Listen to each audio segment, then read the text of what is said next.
We am going to talk about more physical intrusions that I'm doing at work and my research behind body language, but also other, I see it sort of holistically, so it's not only body language, but I'm looking at facial expressions as well as psychology behind it. So let's start. What are we gonna see? It's a little bit about me. InfoSec Hoppers is a group for women that I run. We'll see a little bit about OSINT and what happens when there's a lack of it, so when we don't have all the information that we need about our targets. Then we'll talk about the holistic approach and embodiment of vulnerabilities. We will dive into the body language. And then I realized since I have very offensive mind or offensive thinking, I added some slides about how to protect against people like me, or, well, using the same techniques but being the malicious attackers. So, Sarka. I got this question a lot, and people are asking if Sarka is actually my real name. How does it work? Because I'm using, on Twitter, I'm using a handle Sarka as a shark with A in the end. That's just to let people pronounce it correctly. So yeah, it's Sarka, that's Czech. And apart from being a symphony, it's a mythical warrior from Bohemia. And basically what she did in the Maiden's War, where it was uprising of women against men, she social engineered and entrapped a leader of the men and then killed him. So I think my parents knew about me more than I did about myself. So I work at DreamLab, where I do everything from research and training to breaking into buildings. It's a dream work. This is what people think that it looks like me being at work. And this is what I like to think of myself being at work. I love pirates, and I'll tell you a little bit about my first social engineering alter ego, and she was a pirate queen. So, there you go, the pirate queen. This is my fake ID that I'm using on engagements. It's for Grace O'Malley. And Grace O'Malley was a pirate queen from 16th century Ireland. That's the real her. The fake ID is from CCC conference in Germany. Me on an engagement, I might come into your office looking like this, maybe doing some sort of audit, or I might look like this. Here I was pretending to be building management engineer trying to fix their router that just was a black box trying to connect to the network. And this is me tailgating into office. I am also looking at a different stuff, how to get into offices. So I was looking at UV powder.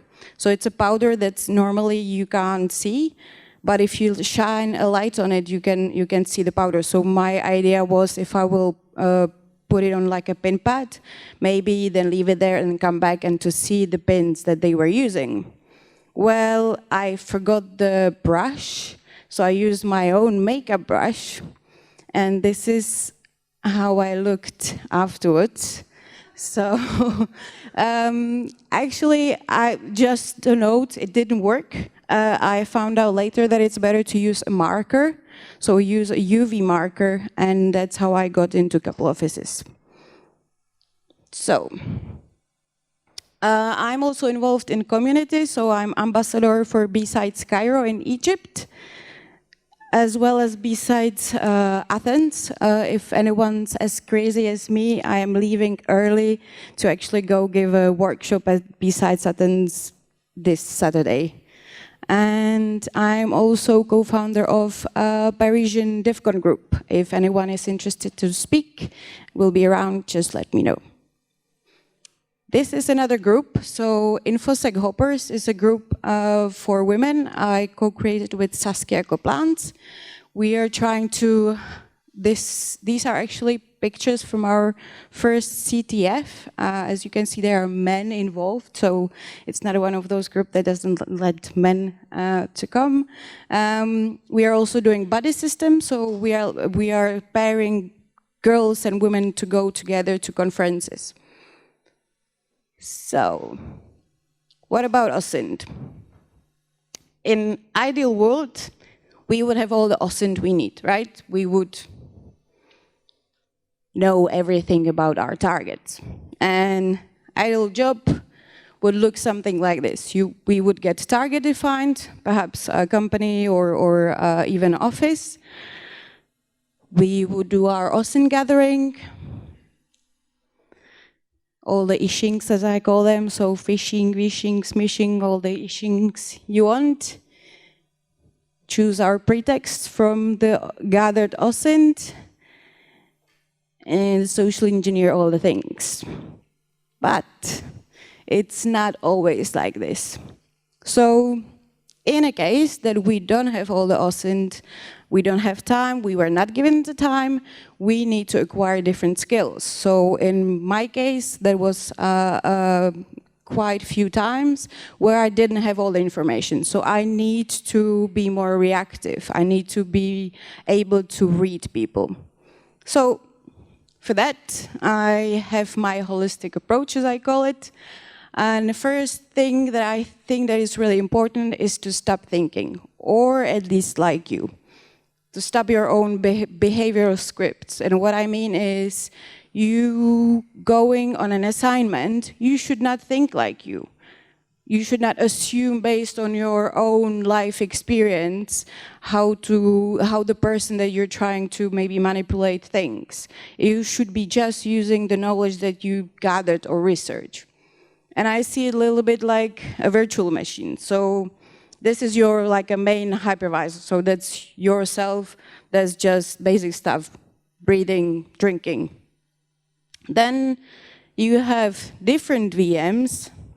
So in my day-to-day life, this is what it would probably like. So my own Sarka virtual machine, Grace, the social engineering part, Queen would be switched off.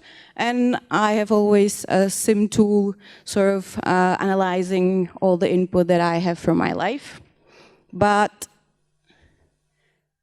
going on a job, it would look more something like that. So I would switch off Sarka and I would be Grace, but still running the sim tool. So first, psychology.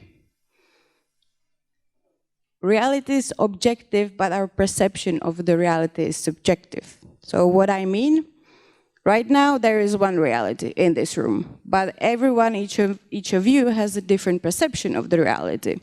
How does that serve me as a social engineer? Well, going on job, I understand that they don't know. Their perception of reality is different to mine when I'm, let's say, walking into a reception. I know probably what they are thinking because I dress a certain way, I speak a certain way. And if I am able to manipulate their perception of reality, I am manipulating their reality, sort of. Micro-expressions is another part of the holistic approach. So first we have the micro-expressions. So these are the longer ones. These are the ones that are more, you can easier to spot them. They are all the way to 4 seconds. Easy to control, which means easy to fake. So that's not really what I'm interested in. I am interested in micro-expressions. So these are, it could be all the way to 1/25th of a second. And in most cases, they are impossible to control. So this is what I'm looking at to see what the person is actually thinking or how they are feeling. So there are 7 of them. Disgust is one of them. You can see the nose is wrinkling a little bit. It looks like if something smells bad. So that's being disgusted. Anger. You should be careful if someone has thinner lips, because when you're angry, you put your lips together. So someone who has a thinner lips, you can be leaning towards them being angry. But there are other things like their nostrils are dilated because they are breathing in more air. Fear, you can see more of the white of the eyes and the eyebrows go up. Sadness, it's really important because I'm not trying my customers or my targets to feel bad. So seeing someone who's sad, I will probably try to skip and not manipulate that person because I am, even though it might seem like it, I am not evil. So I'm trying to take care of my customers as well, and it being a good lesson for them. Happiness is pretty self-explanatory. Surprise and contempt, that's sort of a smirk. They are universal. What it means, anywhere you go, they are the same. And it was proven by research from Dr. Paul Ekman. I'm not sure, did anyone see Lie to Me? Okay, one person. If you want to learn about facial microexpressions, this is a TV series for you. It's based on the life of Paul Ekman, partially probably. But it's great because they are telling you about all the facial microexpressions with like showing them world leaders and superstars making that facial expression, and it's a good way to learn. So, now we saw a little bit about the psychology and the face microexpressions. So, what's the next part? That would be the body language. To explain that, I will first dive into explaining a little bit about our brain. So we have 3 brains. The oldest one, the reptilian brain, it was when we were chased by mammoths.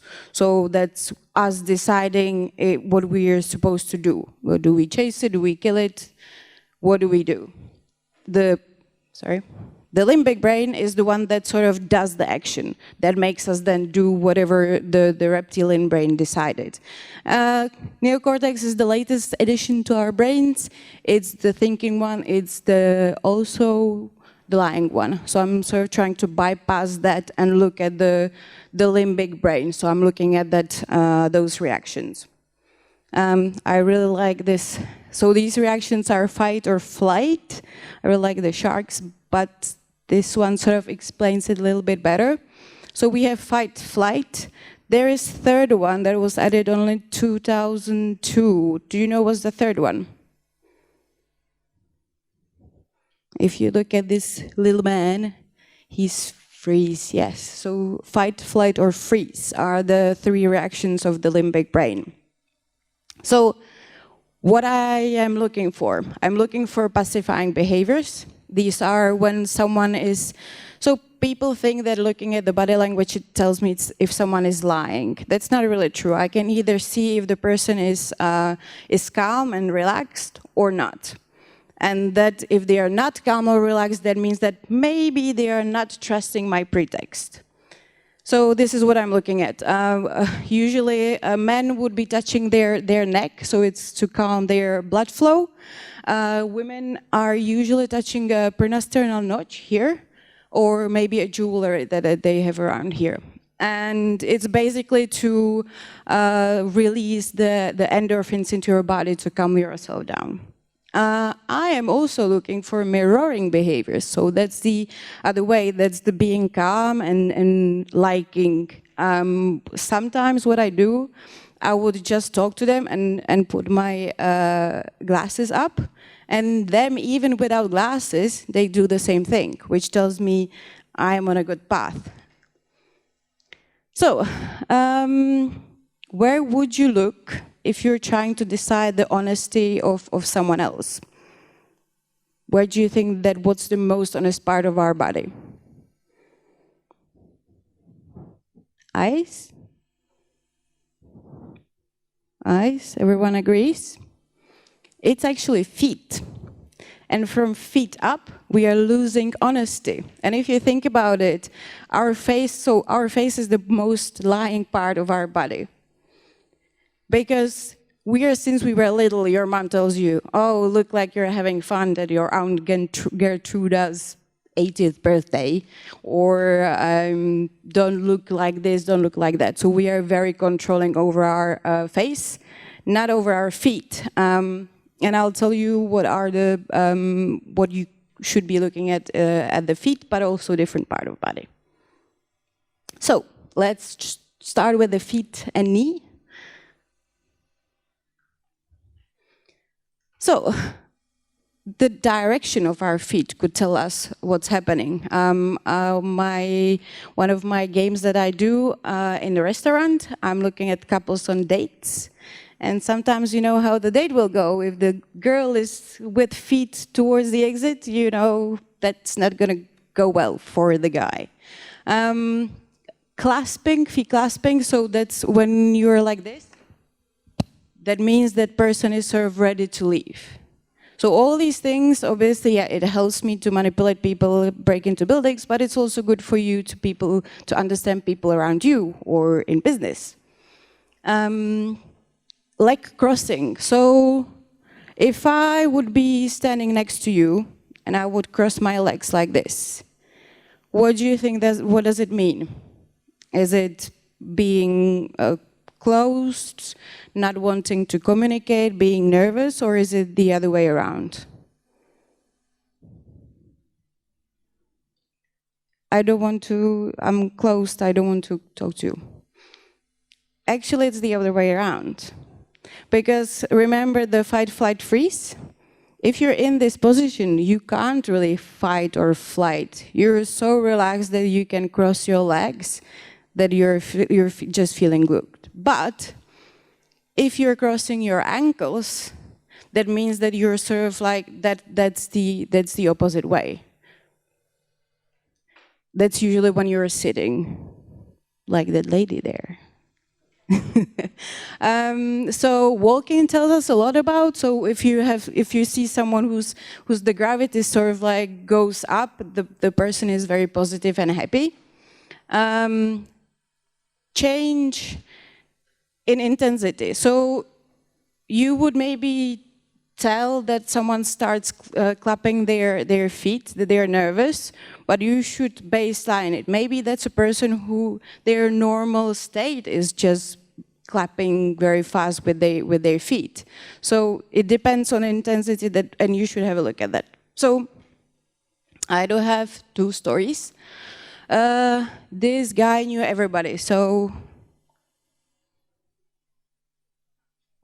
I was getting into 8th floor building, and there was a security guy that later I learned he knew every 800 people in the building.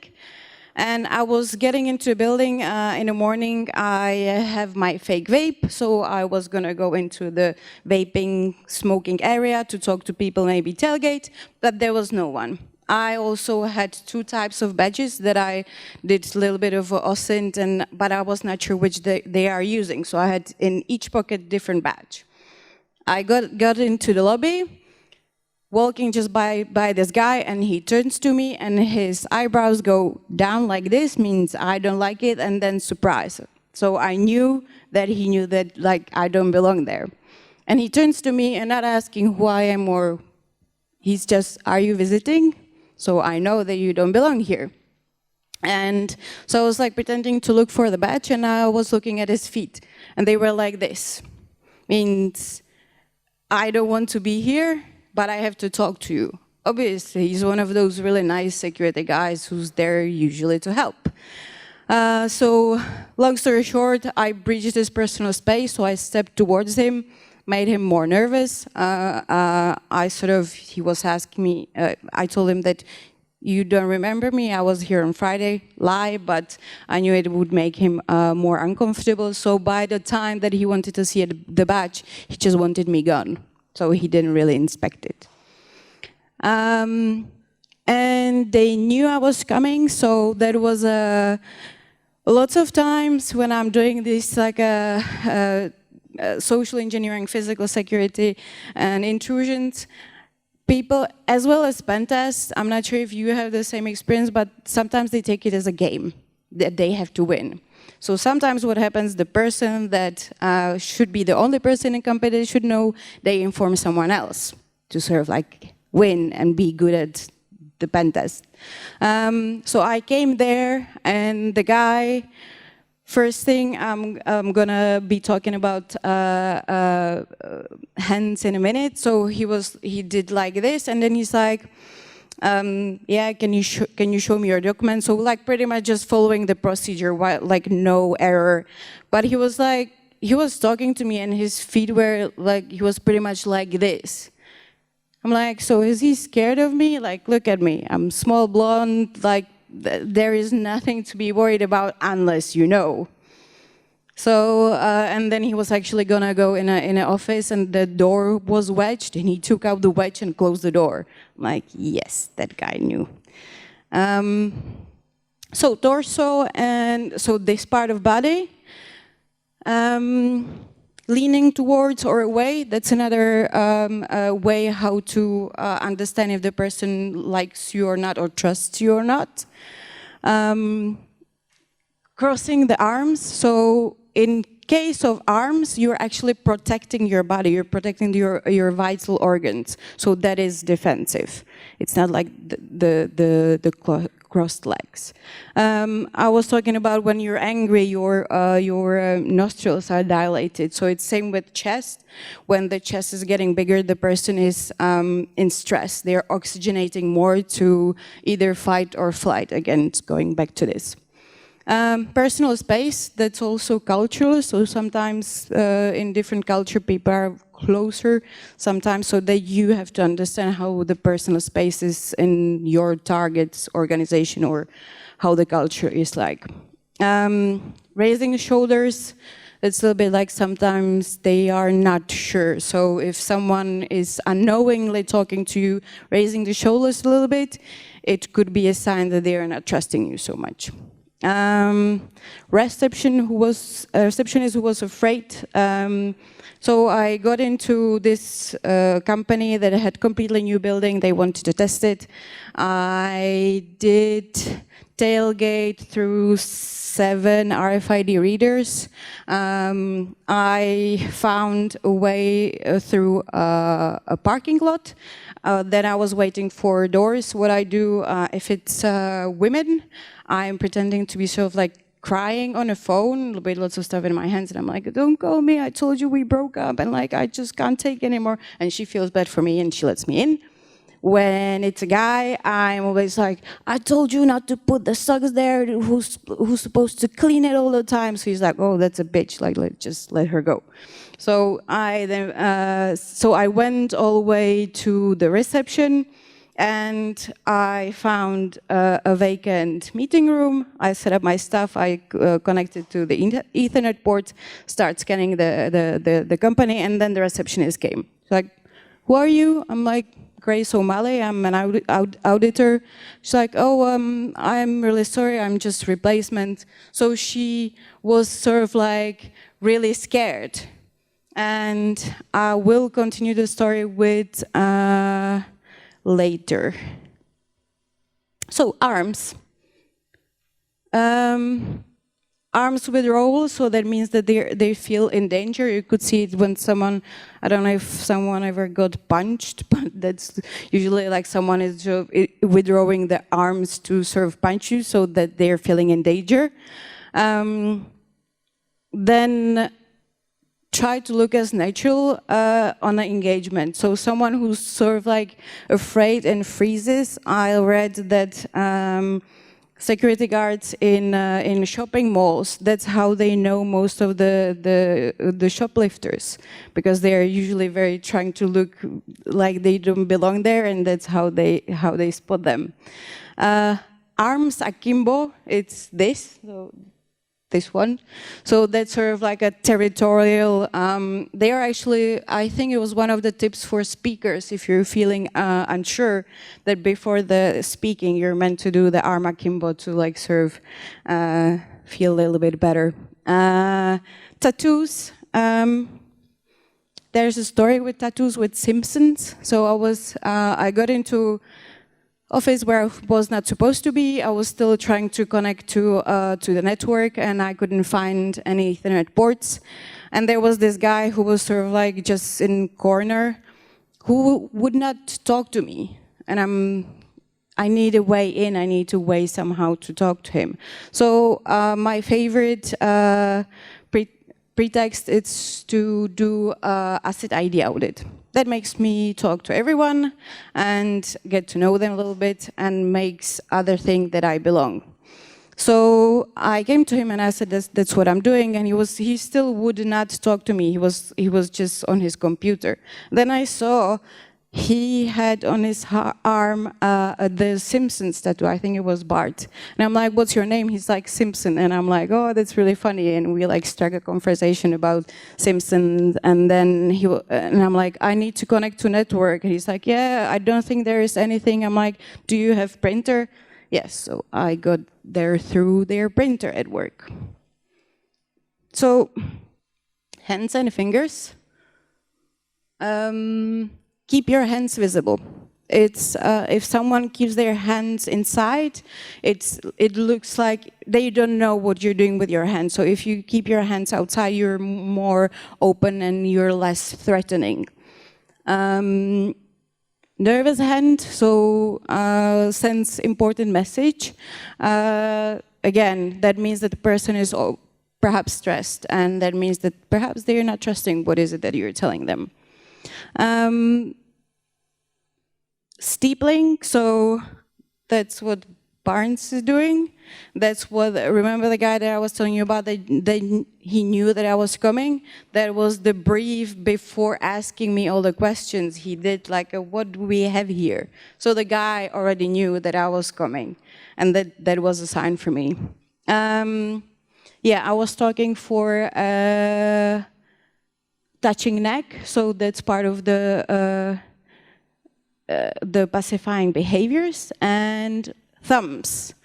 Thumbs in pockets could mean that you have low self-esteem, but if it's, we call it genital framing, where a guy stands, and I think women do it too, where you're like framing genitals, that's sort of like, again, someone who's very self-confident.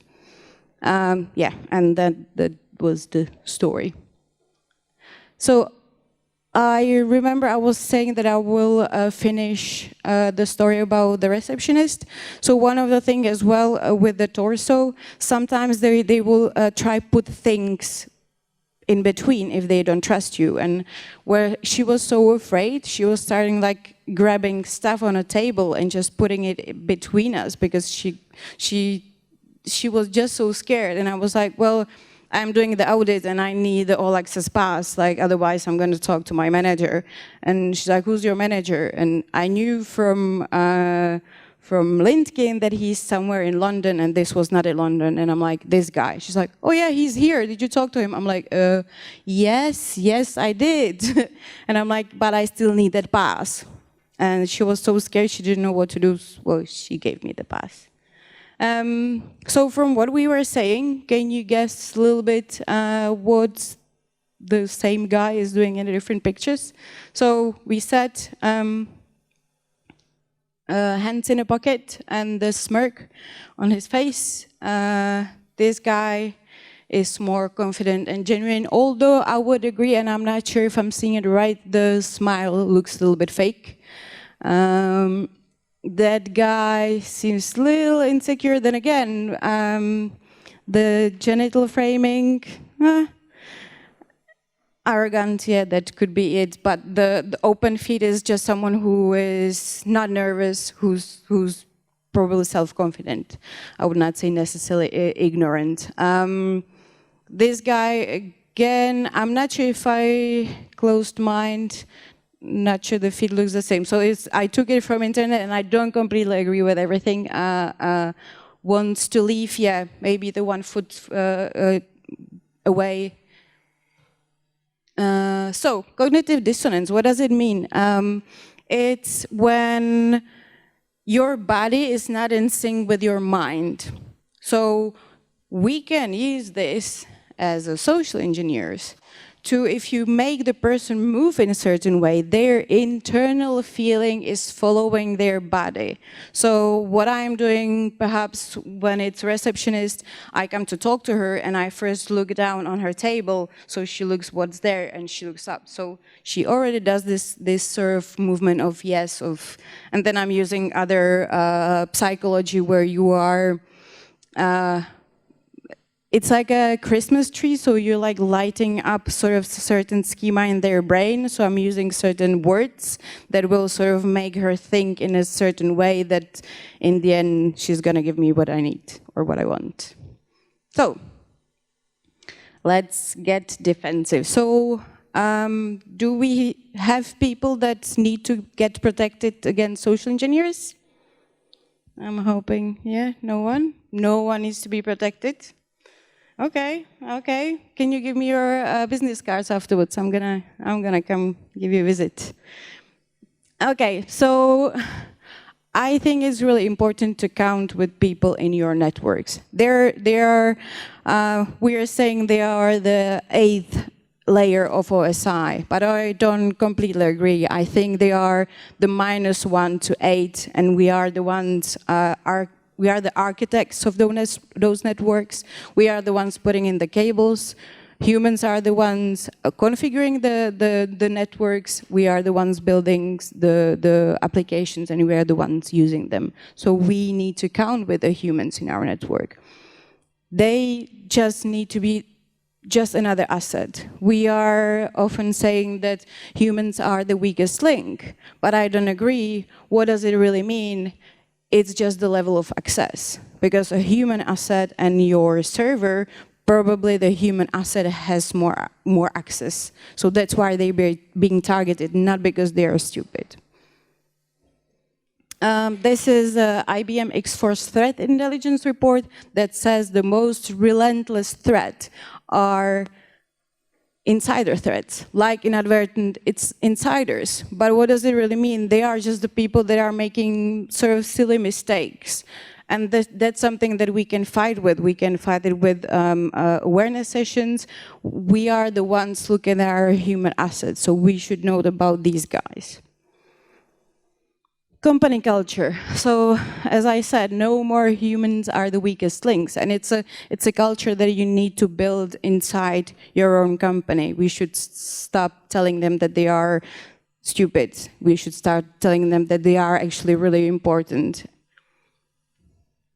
So, awareness programs. One of the things that I've been studying is how to implement fake memories.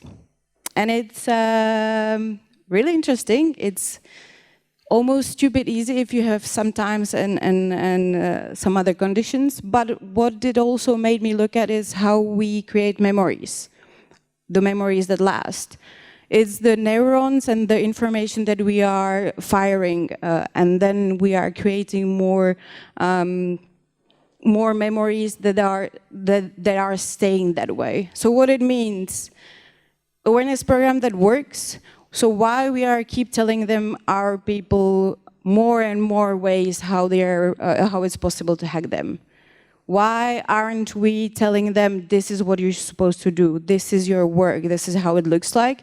And anything out of ordinary, there is a process how to deal with it. Either contact IT or contact someone from security. So my point is, we should maybe change the way that we are teaching our people. And that's it.